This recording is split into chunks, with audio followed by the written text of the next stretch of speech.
4ನೇ ತರಗತಿ. ವಿಷಯ ಕನ್ನಡ. ಪಾಠ 11. ವೀರ ಅಭಿಮನ್ಯು. ಪಾಠದ ಮೊದಲು ನಾವು ಕುರುಕ್ಷೇತ್ರ ಯುದ್ಧದ ಬಗೆಗೆ ತಿಳಿದುಕೊಳ್ಳೋಣ. ಕುರುಕ್ಷೇತ್ರ ಯುದ್ಧವು ಹಿಂದೂ ಕಾವ್ಯವಾದ ಮಹಾಭಾರತದಲ್ಲಿ ವಿವರಿಸಲ್ಪಟ್ಟ ಒಂದು ಯುದ್ಧವಾಗಿದೆ. ಕುರು ಎನ್ನುವ ಭಾರತೀಯ ಸಾಮ್ರಾಜ್ಯದಲ್ಲಿನ ಹಸ್ತಿನಾಪುರ ಸಿಂಹಾಸನಕ್ಕೆ ಉತ್ತರಾಧಿಕಾರಿಯಾಗಲು ಪಾಂಡವರು ಮತ್ತು ಕೌರವರ ನಡುವೆ ನಡೆದ ಸಂಘರ್ಷವಾಗಿದೆ. ಕುರುಕ್ಷೇತ್ರ ನಡೆದ ಸ್ಥಳವು ಈಗಿನ ಹರಿಯಾಣವೆಂದು ಕರೆಯಲಾಗುತ್ತದೆ. ಕುರುಕ್ಷೇತ್ರ ಯುದ್ಧವು ಸೂರ್ಯೋದಯದಿಂದ ಸೂರ್ಯಾಸ್ತದವರೆಗೆ 18 ದಿನಗಳವರೆಗೆ ನಡೆಯಿತು. ಮಕ್ಕಳೇ, ನಿಮಗೆ ಕುರುಕ್ಷೇತ್ರ ಯುದ್ಧ ಏಕೆ ನಡೆಯಿತು ಎಂಬುದು ಅರ್ಥವಾಯಿತು. ಈಗ ನಾವು ಪಾಠದ ಕಡೆಗೆ ನೋಡೋಣ. ದೃಶ್ಯ 1. ಇಲ್ಲಿ ಬರುವ ಪ್ರಮುಖ ಪಾತ್ರಗಳು: ಧರ್ಮರಾಯ. ಯುಧಿಷ್ಠಿರನು ಮಹಾಭಾರತದಲ್ಲಿ ಧರ್ಮರಾಯ ಎಂಬ ಹೆಸರಿನಿಂದ ಪ್ರಸಿದ್ಧ. ಅಭಿಮನ್ಯುವಿನ ಚಿಕ್ಕಪ್ಪ, ಸಹೋದರನ ಮಗ. ಭೀಮಸೇನ. ಅಭಿಮನ್ಯುವಿನ ಚಿಕ್ಕಪ್ಪ ಅಥವಾ ಸಹೋದರನ ಮಗ. ಅಭಿಮನ್ಯು ಅರ್ಜುನ ಮತ್ತು ಸುಭದ್ರೆಯರ ಮಗ. ಕೌರವರಿಗೂ ಪಾಂಡವರಿಗೂ ಕುರುಕ್ಷೇತ್ರದಲ್ಲಿ ಘನಘೋರ ಸಂಗ್ರಾಮ ನಡೆಯುತ್ತಿತ್ತು. 12ನೆಯ ದಿನ ದ್ರೋಣಾಚಾರ್ಯರು ಚಕ್ರವ್ಯೂಹವನ್ನು ರಚಿಸಿದ್ದರು. ಕೃಷ್ಣ, ಬಲರಾಮ ಮತ್ತು ಅರ್ಜುನನನ್ನು ಬಿಟ್ಟರೆ ಚಕ್ರವ್ಯೂಹವನ್ನು ಭೇದಿಸುವ ವಿದ್ಯೆ ಉಳಿದ ಪಾಂಡವರಾರಿಗೂ ಗೊತ್ತಿರಲಿಲ್ಲ.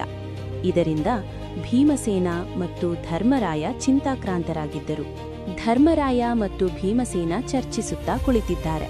ಅಲ್ಲಿಗೆ ಅಭಿಮನ್ಯುವಿನ ಪ್ರವೇಶ. ಅಭಿಮನ್ಯು: ದೊಡ್ಡಪ್ಪ, ನೀವೇಕೆ ಎಂದು ಬಹಳ ಚಿಂತಾಕ್ರಾಂತರಾಗಿರುವಿರಿ?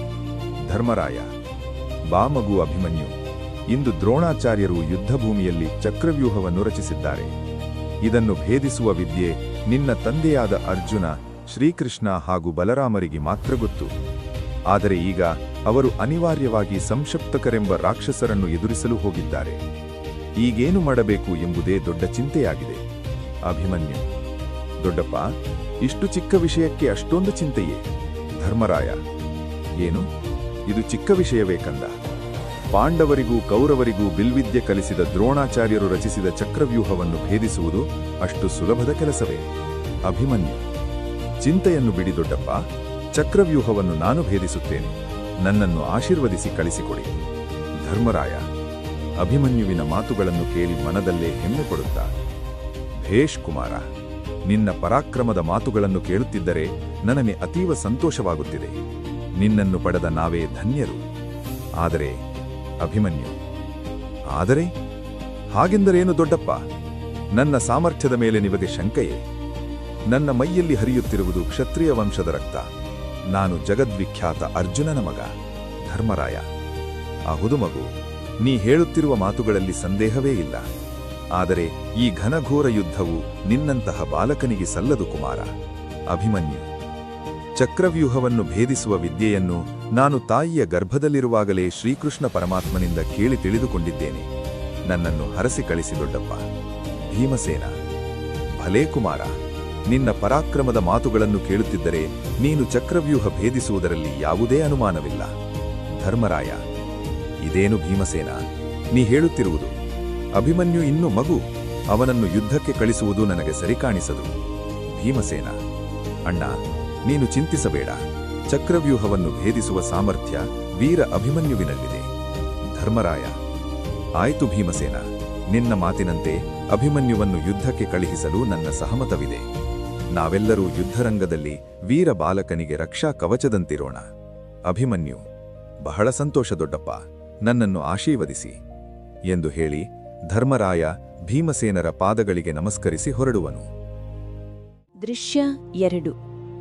ದೃಶ್ಯ 2ರಲ್ಲಿ ಬರುವ ಪ್ರಮುಖ ಪಾತ್ರಗಳು: ಅಭಿಮನ್ಯು ಅರ್ಜುನ ಮತ್ತು ಸುಭದ್ರೆಯರ ಮಗ. ಸುಭದ್ರೆ ಅಭಿಮನ್ಯುವಿನ ತಾಯಿ ಮತ್ತು ಉತ್ತರೆ ಅಭಿಮನ್ಯುವಿನ ಹೆಂಡತಿ. ಸುಭದ್ರೆಯ ಅರಮನೆ. ಅಭಿಮನ್ಯು ತನ್ನ ತಾಯಿ ಸುಭದ್ರೆಯ ಪಾದಗಳಿಗೆ ಎರಗುವನು. ಅಮ್ಮ, ಈ ದಿನ ನಾನು ಕುರುಕ್ಷೇತ್ರ ಯುದ್ಧದಲ್ಲಿ ಚಕ್ರವ್ಯೂಹವನ್ನು ಭೇದಿಸಲು ದೊಡ್ಡಪ್ಪಂದಿರಾದ ಧರ್ಮರಾಯ ಹಾಗೂ ಭೀಮಸೇನರಿಂದ ಆಶೀರ್ವಾದ ಪಡೆದು ಬಂದಿದ್ದೇನೆ. ನೀನು ನನ್ನನ್ನು ಹರಸಿ ಕಳುಹಿಸಿಕೊಡು. ಸುಭದ್ರೆ ದಿಗ್ಭ್ರಾಂತಳಾಗಿ: ಇದೇನು ಕಂದ, ನೀನು ಯುದ್ಧರಂಗಕ್ಕೆ ಹೋಗುವಿಯಾ? ಅಲ್ಲಿ ಚಕ್ರವ್ಯೂಹವನ್ನು ಭೇದಿಸುವೆಯಾ? ಏಕಮ್ಮ, ಈ ಸುಭದ್ರಾನಂದನ ವೀರ ಅಭಿಮನ್ಯುವಿನ ಮೇಲೆ ನಿನಗೆ ಸಂದೇಹವೇ? ನನ್ನನ್ನು ಹರಸಿ ಕಳುಹಿಸಿಕೊಡಮ್ಮ. ಆಗಲಿ ಮಗು.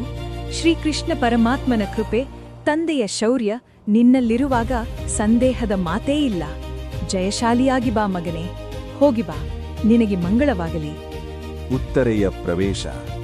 ಅಭಿಮನ್ಯು: ಬಾ ಉತ್ತರೆ, ಏಕೆ ನಿನ್ನ ವದನ ಇಂದು ಖಿನ್ನವಾಗಿ ಕಾಣುತ್ತಿದೆಯಲ್ಲ?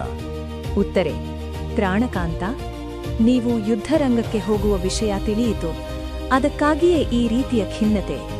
ಅಭಿಮನ್ಯು: ಚಿಂತಿಸಬೇಡ ಉತ್ತರೆ, ನಾನು ಈ ಯುದ್ಧದಲ್ಲಿ ಜಯಶಾಲಿಯಾಗಿ ಹಿಂದಿರುಗುತ್ತೇನೆ. ಧೈರ್ಯಗೆಡದೆ ನಗುಮುಖದಿಂದ ನನ್ನನ್ನು ಕಳುಹಿಸಿಕೊಡು. ಉತ್ತರೆ: ಆಗಲಿ. ಜಯವಿರುವ ತನಕ ಭಯವೇಕೆ? ಯುದ್ಧ ಕ್ಷತ್ರಿಯರ ಧರ್ಮ. ಹೋಗಿ ಬನ್ನಿ. ಆ ಪರಮಾತ್ಮ ನಿಮಗೆ ಒಳಿತು ಮಾಡಲಿ. ದೃಶ್ಯ 3. ದೃಶ್ಯ 3ರಲ್ಲಿ ಬರುವ ಪ್ರಮುಖ ಪಾತ್ರಗಳು: ಅಭಿಮನ್ಯು ಮತ್ತು ದುರ್ಯೋಧನ. ಕುರುರಾಜ ಧೃತರಾಷ್ಟ್ರ ಮತ್ತು ಗಾಂಧಾರಿಯ ಹಿರಿಯ ಮಗ. 100 ಕೌರವರಲ್ಲಿ ಅತಿ ಹಿರಿಯನಾಗಿದ್ದನು. ಅಭಿಮನ್ಯು ಸೂರ್ಯನಂತೆ ಪ್ರಕಾಶಿಸುತ್ತಾ ರಥವೆನ್ನೇರಿ ಯುದ್ಧಭೂಮಿಗೆ ಪ್ರವೇಶ ಮಾಡುತ್ತಾನೆ. ಭೀಮನೊಂದಿಗೆ ಪಾಂಡವರ ಸೈನ್ಯವು ಅಭಿಮನ್ಯುವನ್ನು ನೆರಳಿನಂತೆ ಹಿಂಬಾಲಿಸಿ ಬರುತ್ತದೆ. ದ್ರೋಣ, ಕರ್ಣ ಹಾಗೂ ಇತರ ಕೌರವ ಸೇನೆ ಸೇರಿ ಅಭಿಮನ್ಯುವಿನ ವೀರಾವೇಶ ನೋಡಿ ಆತನನ್ನು ಮುಗಿಸಲು ತಂತ್ರ ಹೂಡುವರು. ವೀರಾವೇಶದಿಂದ ಹೋರಾಡುತ್ತಿರುವಾಗ ಕೌರವರು ಹಿಂದಿನಿಂದ ಬಂದು ಅಭಿಮನ್ಯುವಿನ ಕೈಗಳನ್ನು ಕತ್ತರಿಸುವರು. ಅಭಿಮನ್ಯು ರಥದ ಚಕ್ರವನ್ನು ಕೈಯಲ್ಲಿ ತಿರುಗಿಸಿ ವೀರಾಭಿಷ್ಯದಿಂದ ಹೋರಾಡಿ ಮರಣ ಹೊಂದವನು.